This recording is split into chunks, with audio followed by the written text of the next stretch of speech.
Bonjour, heureux de vous retrouver pour ce nouveau numéro du JT, le journal du télétravail de management.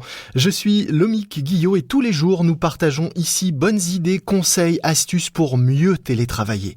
Ce podcast étant enregistré via Skype, vous excuserez la qualité parfois médiocre de la liaison, mais bon, comme vous, nous sommes en télétravail à la rédaction de management.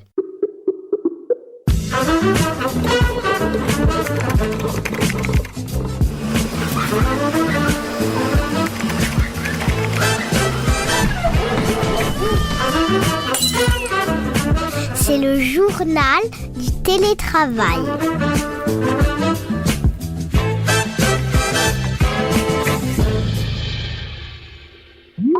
Aujourd'hui, je suis en ligne avec Gabriel Tissandier, directeur général de WeProve, une start-up spécialisée dans les constats en ligne dans le cadre des accidents de voiture pour le compte d'assureurs, une start-up dont les 50 salariés sont en télétravail depuis le début du confinement. Un télétravail anticipé et organisé dont Gabriel va nous parler. Bonjour Gabriel. Bonjour Lomique. Avant même cette crise, vous aviez décidé d'organiser des formations sur le télétravail. Qu'est-ce que vous avez appris concrètement ? Alors nous, chez WeProve, en effet, ça fait un petit moment que nos collaborateurs nous sollicitaient pour faire du télétravail. Et en tant que start-up dans le digital qui se respecte, il fallait absolument qu'on le mette en place. Et par ailleurs, on a beaucoup de collaborateurs qui travaillent à distance. On a des collaborateurs qui ont l'habitude de travailler depuis le Vietnam, le Japon également. Donc c'est des choses qu'on a voulu d'abord encadrer, puis ensuite former un petit peu l'ensemble des collaborateurs à ces pratiques, puisqu'on se rend compte que souvent, ou quasiment tout le temps, quand elles sont bien accompagnées, c'est des choses qui peuvent aider le collaborateur, lui amener une certaine flexibilité aussi dans sa vie personnelle. Et surtout, du point de vue de l'entreprise, ça ne touche pas du tout la productivité, voire bien au contraire. Alors concrètement, parce que certains qui nous écoutent n'ont sans doute pas eu la chance d'avoir une formation au télétravail, en quoi ça a consisté et quels sont les petits trucs ou les enseignements que vous avez tirés de ces formations ? Alors les formations, c'est d'abord un ensemble de règles et de bons conseils, de bonnes pratiques. Il faut quand même bien expliquer que le télétravail, c'est pas un congé avec son téléphone portable branché dans la poche. C'est pas ça, le télétravail, ça s'organise chez soi. Quand on n'est pas en période de crise, ça se demande et ça se prend avec des raisons valables et justes. Mais surtout, le télétravail, pour qu'il soit efficient, il faut appliquer différents types de méthodes qu'on a appelées chez nous les 6 secrets du télétravail. Est-ce que vous pouvez nous les révéler ? Voilà, on peut vous révéler les secrets du télétravail chez WeProve et ProveStation. Et notamment dans une phase de crise comme on vit en ce moment, ils sont d'autant plus importants. Donc le premier, c'est d'identifier ses sources de motivation. Donc quand on voit pas ses collègues le matin pour se motiver, etc., quand on n'a pas forcément son manager avec soi, il faut absolument s'imposer un rythme et identifier nos sources de motivation et surtout bien diviser ce qu'est le moment de travail du moment détente, plaisir, famille, etc. Essayer de bien distinguer les deux, notamment en s'instaurant, et c'est le deuxième conseil, de s'instaurant une routine. Ça c'est super important et chez WeProve on en parlera, on a mis en place des vraies routines qui cadrent un peu la journée. Le pire, c'est de commencer à diviser sa journée en plein de petits moments, un petit peu partout. Donc, bien cadrer votre journée, la quadriller. Et quand on dit quadriller la journée, dans le conseil numéro 3, c'est vraiment se fixer et se mettre en place des objectifs de journée avec des vrais horaires, même si quand on est chez soi, forcément, on est un petit peu moins encadré par les horaires de travail, etc. C'est un peu plus libre. Mais c'est très important de s'en imposer à soi-même. Et c'est pas toujours évident. Quand on se lève le matin, on se dit tiens, j'ai toute la journée devant moi, je vais pouvoir me mettre un petit peu ma série, regarder telle émission, je reprendrai après. Ça, c'est un petit peu le risque du télétravail.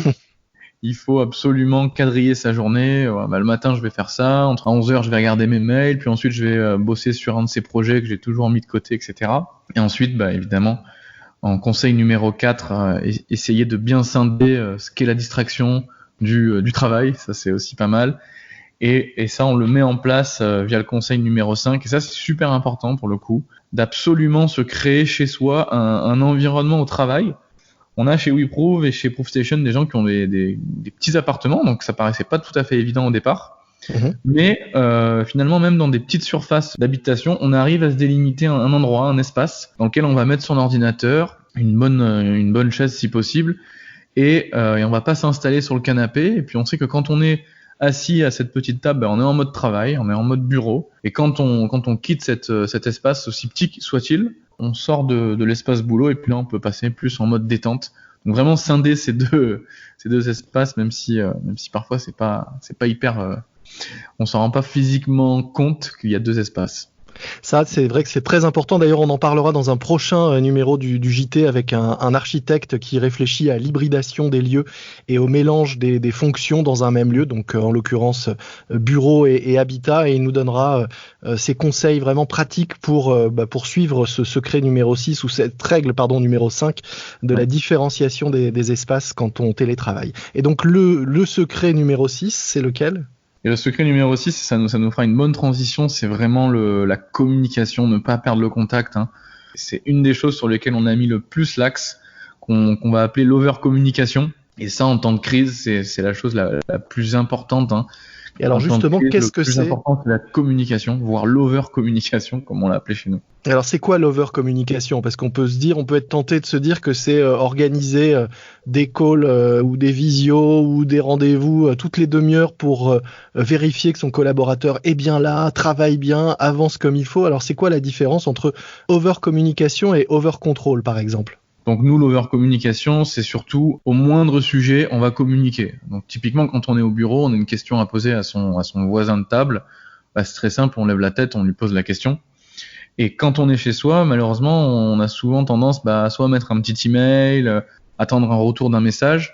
Et ça, le problème, c'est que la personne de l'autre côté, elle va traiter ça quand elle pourra, quand elle aura le temps. Et potentiellement, ça va vous bloquer. Puis, à l'écrit, les émotions se transmettent très différemment de ce qu'on peut avoir à l'oral, etc. Donc, quand on parle d'over-communication, on parle vraiment de communication déjà à l'oral, c'est important. Mais surtout, une communication qui ne consiste pas à fliquer. Ça serait vraiment triste d'en arriver là. Mais c'est une communication qui permet surtout de motiver, d'essayer d'une certaine manière de galvaniser les équipes dans un moment où on se retrouve tous un peu esselés chez soi, où en plus on est dans le cadre de cette crise sanitaire, on est tous potentiellement victimes en direct ou avec ses proches. Et donc c'est très important de créer un environnement, même à distance, où on se sent proche, puisqu'on sait au téléphone, c'est bête à dire, mais on entend les voix des uns des autres, savoir comment ça va. Et chez nous, comment on l'a mis en place ?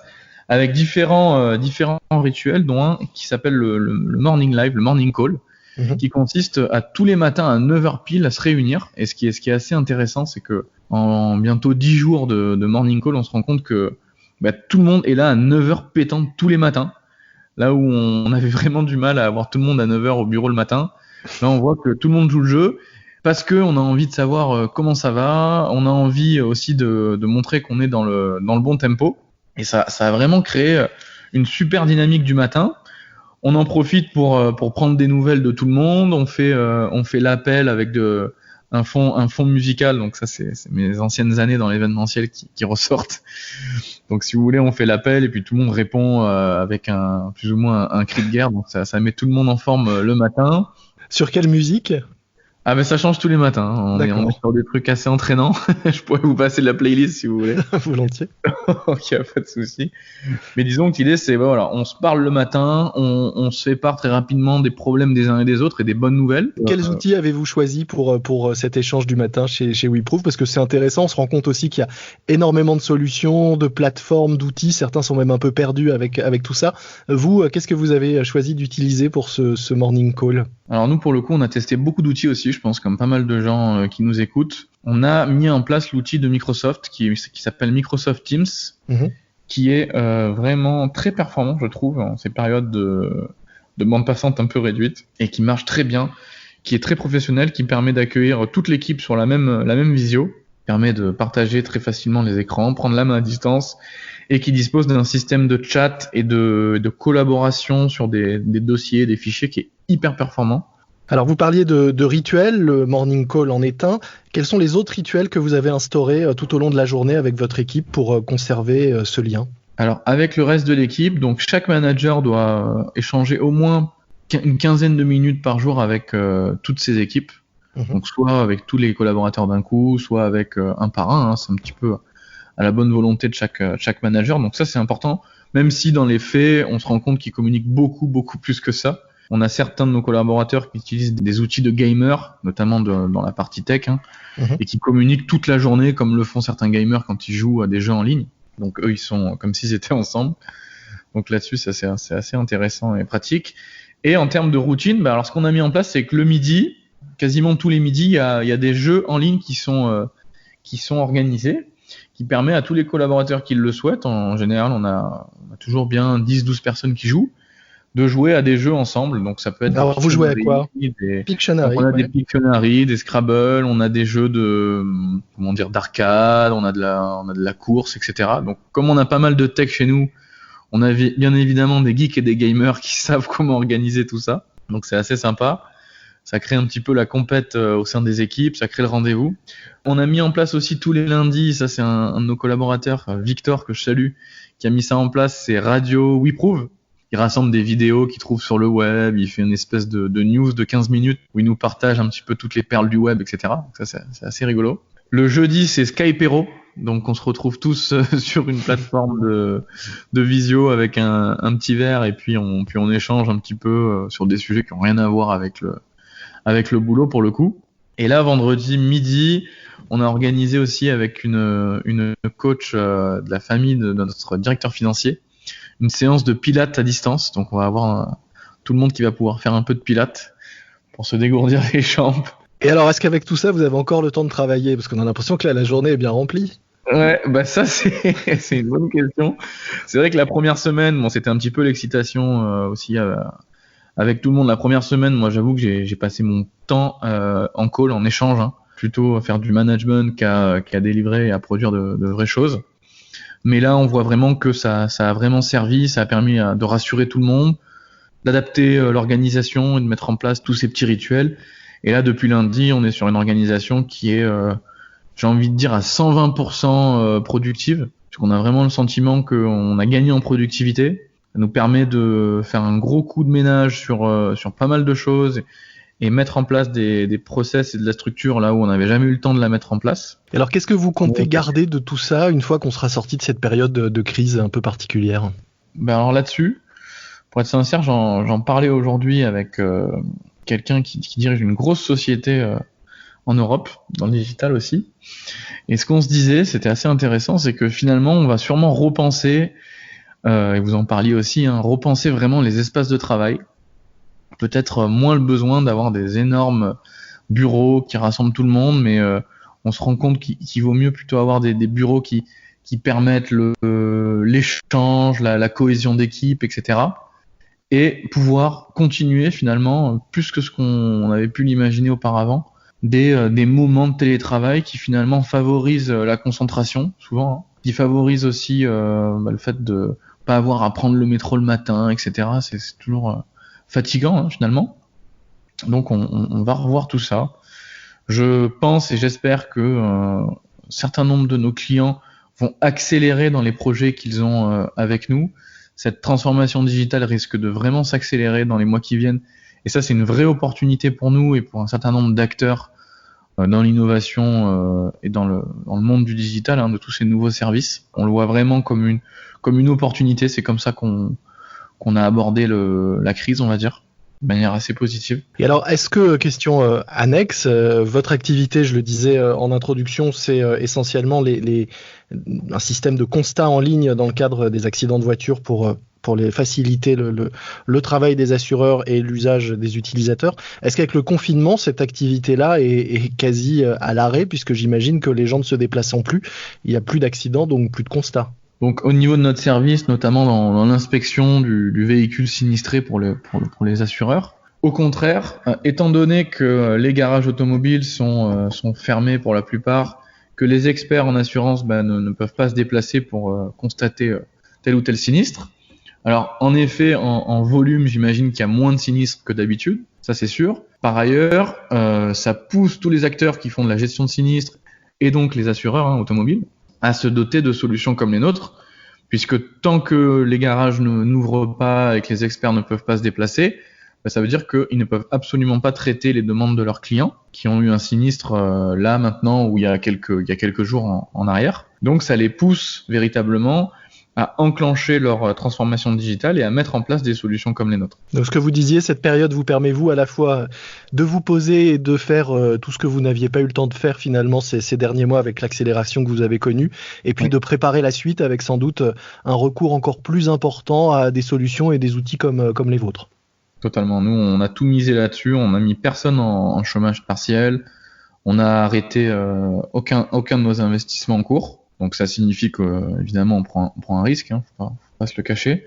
Mais on est dans une optique très optimiste, voire quasi opportuniste par rapport à cette crise, en se disant voilà, on fait le dos rond, on se prépare et dès que ça repart, on est prêt pour aller encore plus vite, encore plus loin. Eh bien, on suivra ça de près. Merci beaucoup, Gabriel, pour ces conseils et merci d'avoir partagé avec nous ces 6 secrets pour un télétravail efficace, productif et réussi. Eh ben, merci beaucoup à vous. C'était un plaisir. C'est la fin de ce JT, le journal du télétravail. 2 dernières suggestions avant de vous laisser. Une chanson pour vous changer les idées. Il y a Le printemps qui chante de Claude François. Chanson qui dit « Dis, ça fait combien de temps que tu n'as pas vu un peuplier ? Une fleur des champs ?» En revanche, pour la suite qui dit « Viens à la maison », va falloir attendre encore un peu. Et puis un podcast que je vous recommande, Des histoires en musique, un podcast pour les enfants et pour les grands, des histoires racontées par Elodie Fondacci sur Radio Classique, des histoires en musique à écouter sur le site de Radio Classique ou sur toutes les plateformes de podcast. N'oubliez pas de vous abonner sur la plateforme que vous utilisez le plus pour ne rater aucun épisode de notre JT à nous. Moi je vous dis à demain, soyez prudents, respectez les consignes et les gestes barrières, restez chez vous, portez-vous bien, et bon télétravail à tous.